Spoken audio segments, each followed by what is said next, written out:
तो कहानी की शुरुआत में हम नदी के किनारे एक छोटे से गांव को देखते हैं, जहां एक छोटी सी बच्ची खेल रही थी। तभी यहाँ इस बच्चे के पिता आते हैं और कहते हैं, बेटा ज्यादा मत खेला करो वरना जल राक्षस तुम्हें पकड़कर ले जाएगा। ये सुनते ही ये छोटी सी बच्ची सहम जाती है और नदी की ओर गौर से देखने लगती है। तभी इस बच्ची का पिता अपनी बेटी को पानी से निकलकर अचानक डरा देता है, जिससे ये रोने लगती है। अपनी बेटी को रोता देख ये आदमी पानी में करतब करने लगता है, जिससे उसकी बेटी वापस हंसने लगती है। लेकिन तभी अचानक पानी में कोई इस आदमी को पकड़ लेता है और मार देता है। नेक्स्ट सीन में हम ये देखते हैं कि एक प्रीस्ट आता है जो नदी की एक स्टिंगरी फिश को मारकर दावा करता है कि उसने जल के राक्षस को मार दिया है। तभी हम यहाँ एक लड़के को देखते हैं जिसका नाम जुआन जैंग होता है और ये हमारा मेन कैरेक्टर है जो एक डीमन हंटर है, यानी कि शैतानों का शिकारी। यहाँ जुआन जैंग गाँव के लोगों को ये बताने की कोशिश करता है कि प्रीस्ट ने अभी अभी जो स्टिंगरी फिश को मारा है वो कोई राक्षस नहीं बल्कि राक्षस अभी भी नदी में ही है। गाँव का कोई भी आदमी और जो आदमी नदी में राक्षस के हाथों मारा गया उसकी पत्नी भी जुआन जैंग की एक भिखारी जैसी हालत देखकर उस पर विश्वास नहीं करती। प्रीस्ट कहता है ये भिखारी मेरा अपमान कर रहा है, इसे लटका दो। प्रीस्ट की बात मानकर गांव वाले जुआन जैंग को रस्सी से लटका देते हैं और नदी में बिना किसी डर के नहाने लगते हैं, क्योंकि अब गांव वाले ये जानते हैं कि नदी का राक्षस मर चुका है। लेकिन तभी जुआन जैंग देखता है कि दूर नदी में वो जल राक्षस नदी में नहा रहे लोगों की तरफ आ रहा है। जुआन जैंग लोगों को चीख चीख कर नदी से बाहर निकलने के लिए कहता है, पर कोई भी जुआन जैंग की एक नहीं सुनता, जिसकी वजह से वो जल राक्षस कई लोगों को मारकर खा जाता है, जिससे बाकी लोग डरकर बाहर निकल आते हैं और छिप जाते हैं। जुआन जैंग सभी लोगों से मरने का नाटक करने के लिए कहता है ताकि वो जल राक्षस कुछ ना करे। सभी लोग ऐसा ही करते हैं। तभी वही छोटी बच्ची भागकर अपनी माँ के पास जाने लगती है और वो जल राक्षस इस छोटी बच्ची को पकड़ लेता है। इस बच्ची की माँ और काफी लोग इसे बचाने की काफी कोशिश करते हैं, पर फिर भी वो जल राक्षस इस बच्ची को खा जाता है। इस बच्ची की माँ भी नदी में उस राक्षस को मारने के लिए कूद जाती है और वो भी मारी जाती है। इसके बाद वो राक्षस एक बच्चे को खाने की कोशिश करता है और जुआन जैंग उसे बचा लेता है। इसके बाद गांव के लोग और एक बहुत मोटी औरत की मदद से ये सभी राक्षस को नदी से बाहर निकाल लेते हैं। इसके बाद राक्षस अपनी इंसानी शक्ल में आ जाता है। जुआन जैंग इस राक्षस को काबू करने के लिए बुद्ध की नर्सरी राइम की किताब को पढ़कर गाने लगता है, पर इसे ये राक्षस अपना काबू खो बैठता है और जुआन जैंग को पीटने लगता है। तभी यहाँ एक लड़की आती जिसका नाम डुआन होता है और ये भी एक डीमन हंटर थी, पर ये जुआन जैंग की तरह नरम दिल नहीं थी। डुआन इस राक्षस की अच्छी खासी पिटाई करके इसे अपने जादू से एक छोटी सी जल राक्षस डॉल में बदल देती है। ये सब देख गाँव वाले डुआन को शुक्रिया अदा करते हैं और उसकी मदद के लिए पैसे और खाना भी देते हैं। इसके बाद डुआन जुआन जैंग से पूछती है, तुम कौन हो? इस पर जुआन जैंग अपने आप को डीमन हंटर से इंट्रोड्यूस करता है और बुद्धा की नर्सरी राइम वाले बुक भी दिखाता है। ये देख डुआन हंसती है और अपना जादुई कंगन दिखाकर यहाँ से चली जाती है। इसके बाद जुआन जैंग अपने मास्टर से मिलता है और उन्हें जल के राक्षस के बारे में बताता है, पर जुआन जैंग के मास्टर पहले से ही सब जानते थे। वो कहते हैं, कभी वो जल राक्षस भी नेक दिल था, उसने नदी में डूबते एक बच्चे को बचाया था,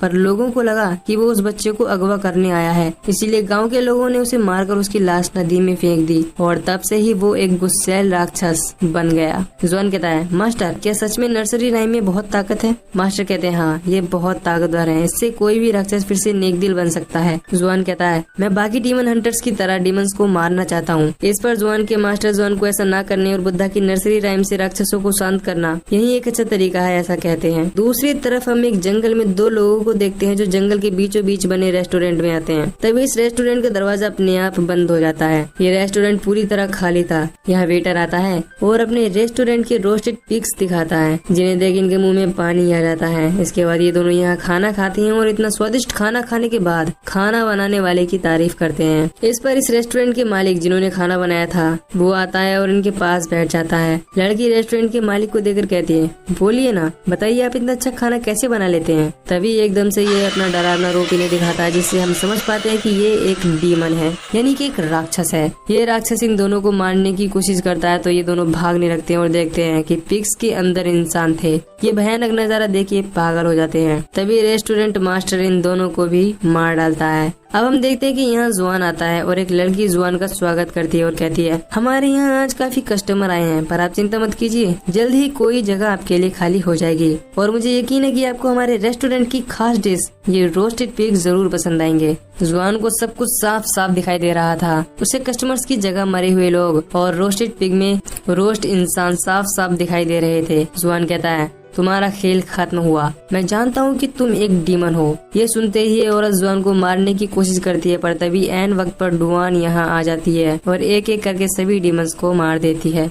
इसके बाद इस रेस्टोरेंट का मालिक यहाँ आता है, पर डुआन उसे भी अच्छा सबक सिखाती है। दरअसल ये पिग डीमन था। डुआन पिग डीमन के हाथों को पकड़ती है और पिग डीमन के मुंह से उसकी बुराई को चूसने के लिए कहती है। डुआन के कहने पर जुआन पिग डीमन की बुराई को अपने अंदर ले लेता है। इसके बाद डुआन जुआन के मुंह से पिग डीमन को खींचकर अपने जादुई कपड़े से उसे भी डॉल में बदलने की कोशिश करती है, पर पिग डीमन काबू में नहीं आ पाता है और अपनी रियल फॉर्म में आ जाता है, जिसके बाद इन दोनों को अपनी जान बचाकर भागना पड़ता है। अगले दिन जुआन अपने मास्टर से मिलता है और अपने साथ हुई पिछली रात की सारी बातें बता देता है। मास्टर कहते हैं, मैं जानता हूँ वो एक पिग डीमन है, वो कभी नेक दिल हुआ करता था। उसकी पत्नी ने उसे धोखा दिया, जिस वजह से वो आज एक पिग डीमन बन गया है। अगर तुम उसे शांत करना चाहते हो तो तुम्हें किसी ऐसे से मिलना होगा जो सबसे ताकतवर डीमन है। जुआन कहता है, और वो कौन है? मास्टर कहते हैं, वो है मंकी किंग। बुद्धा ने उसे 500 सालों से पहाड़ों में कैद कर रखा है। जुआन कहता है, क्या मंकी किंग सच में है? मास्टर कहते हैं, हाँ, वो तुम्हें पुरानी घाटी में बुद्धा की 13,000 फीट लंबी स्टैचू के पास बनी छोटी सी गुफा में मिलेगा।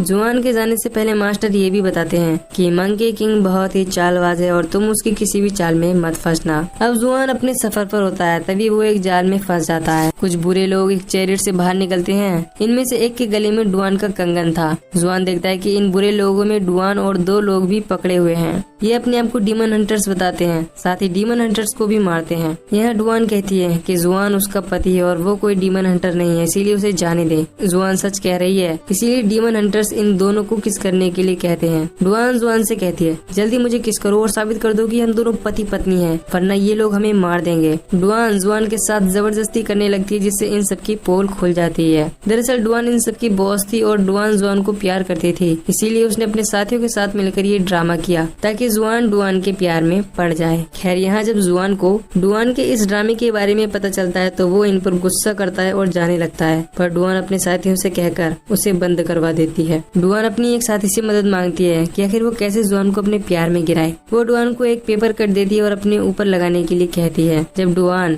जुआन के पास जाती है तो उसकी साथी अपने हाथ चलाने लगती है। जैसा वो करती है वैसा ही डुआन करती है। डुआन ने सोचा था कि वो अपनी साथी की तरह एक्ट करके जुआन को पटा लेगी, पर होता है उल्टा, वो जुआन को पीटने लगती है। इसके बाद यहाँ एक हलचल होती है और इनके पास आ जाता है पिग डीमन। डुआन अपने साथियों से चैरियट को भगाने के लिए कहती है। इसके बाद ये तेजी से भागते हैं, पर वो पिग डीमन इनके चैरियट के सामने आ जाता है। डुआन जुआन को चैरियट से निकालती है ताकि जुआन को कुछ न हो। तभी वो पिग डीमन भी चैरियट को तहस नहस कर देता है। जुआन डुआन के पास आता है और उसे अपनी बाहों में ले लेता है। डुआन हंसती है और कहती है, तो तुमने फाइनली मान ही लिया कि तुम मुझे प्यार करते हो। इतना सुनते ही जुआन डुआन से दूर हटता है और कहता है, मैं तुमसे प्यार नहीं करता। तभी यहाँ 3 और डीमन हंटर्स आ जाते हैं, जिनका नाम Almighty Foot, Fist of the North Star और प्रिंस इम्पोर्टेंट होता है। इनमें से एक Fist of the North Star pig demon को मारकर यहाँ से भगा देता है। जिसके बाद ये तीनों डीमन हंटर्स अपनी पावर्स को लेकर एक दूसरे से बहस करने लगते हैं। तो जुआन इन सबको समझाता है कि तुम्हें लड़ना नहीं चाहिए, बल्कि साथ मिलकर डीमन से लड़ना चाहिए। इस पर प्रिंस इम्पोर्टेंट जुआन को भिखारी कहता है और लताड़ता है, पर डुआन जुआन का साथ देती है। जुआन डुआन से कहता है, तुम मेरा ध्यान मेरे लक्ष्य से भटका रही हो, मेरा पीछे छोड़ो। इस पर डुआन गुस्से में जुआन की नर्सरी राइम वाली बुक फाड़ देती है और जुआन ये सब इग्नोर करके अपने सफर पर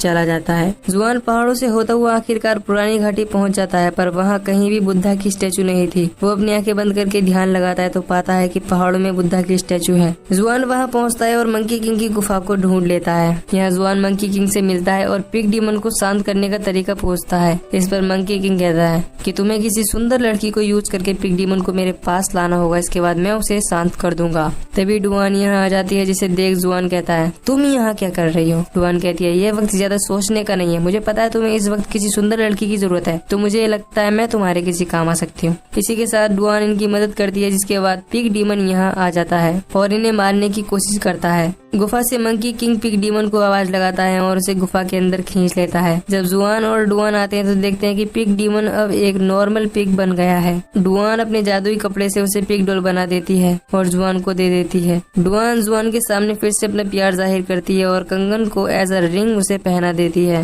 पर जुआन एक पत्थर लेता है और अपनी उंगली को काटने की कोशिश करता है। डुआन जुआन के हाथों से अपने कंगन को निकालती है और उसे उसकी नर्सरी राइम देकर कहती है, मुझे पढ़ना नहीं आता, इसीलिए मुझे इस किताब को जोड़ने में 3 दिन लग गए, और अगर तुम्हें मेरी किसी बात से बुरा लगा हो तो मुझे माफ कर देना। इतना कहकर डुआन यहाँ से चली जाती है। जुआन भी जाने लगता है, तभी गुफा से आवाज आती है, आज चांदनी रात है क्या जुआन? हाँ, वैसे भी मैं तो चांद को नहीं देख सकता क्योंकि वो कमल का फूल चांद की रोशनी गुफा में पड़ने ही नहीं देता। ये सुन जुआन उस कमल के फूल को उखाड़कर फेंक देता है, जिससे सभी फूलों में आग लग जाती है। असल में उस कमल के फूल ने मंकी किंग को गुफा में कैद किया हुआ था, पर जुआन ने मंकी किंग की चाल में फंसकर वो कमल का फूल तोड़ दिया, जिस वजह से अब मंकी किंग आजाद हो जाता है और अपनी रियल फॉर्म में आता है। मंकी किंग कहता है, अब मैं आजाद हूँ, अब बुद्धा भी मेरा कुछ नहीं बिगाड़ सकता। जुआन कहता है, बुद्धा अभी भी है, और ध्यान करने लगता है। मंकी किंग जुआन के बालों को उखाड़ देता है और बुद्धा पर उसके विश्वास को झूठा बताते हुए कहता है, बुद्धा तुम्हें नहीं बचा पाएगा। तभी यहाँ वो 3 डीमन हंटर आ जाते हैं और मंकी किंग को मारने की कोशिश करते हैं, पर मंकी किंग बहुत ताकतवर था। वो इन तीनों को मार देता है और इसके बाद वो जुआन को मारने की कोशिश करता है, पर बीच में डुआन आ जाती है। वो भी मंकी किंग के हाथों मारी जाती है। डुआन के मर जाने के बाद वो उसकी बातें याद करता है कि जब कोई लड़की किसी के सामने आंखें बंद करती है तो उसको मतलब समझ जाना चाहिए। आज डुआन की आंखें बंद थीं, इसीलिए जुआन उसे किस करता है और रोने लगता है। तभी मंकी किंग उसकी बॉडी को आसमान में फेंकता है और डस्ट में बदल देता है। जुआन बुद्धा का ध्यान लगाता है, जिसके बाद बुद्धा अपनी पावर से उसे फिर से एक अच्छा इंसान बना देते हैं। अब हम देखते हैं कि जुआन मंकी किंग, पिग डीमन और जल राक्षस के साथ अपने आगे के सफर को तय करता है। ये मूवी, ये कहानी यहीं पर खत्म होता है। दोस्तों, अगर आपको मूवी से रिलेटेड कोई भी क्वेश्चन हो तो कमेंट करके पूछ सकते हैं और चैनल सब्सक्राइब करके बेल आइकन भी जरूर दबा सकते हैं। मैं मिलूंगा आपसे न्यू वीडियो में। Till then, bye bye.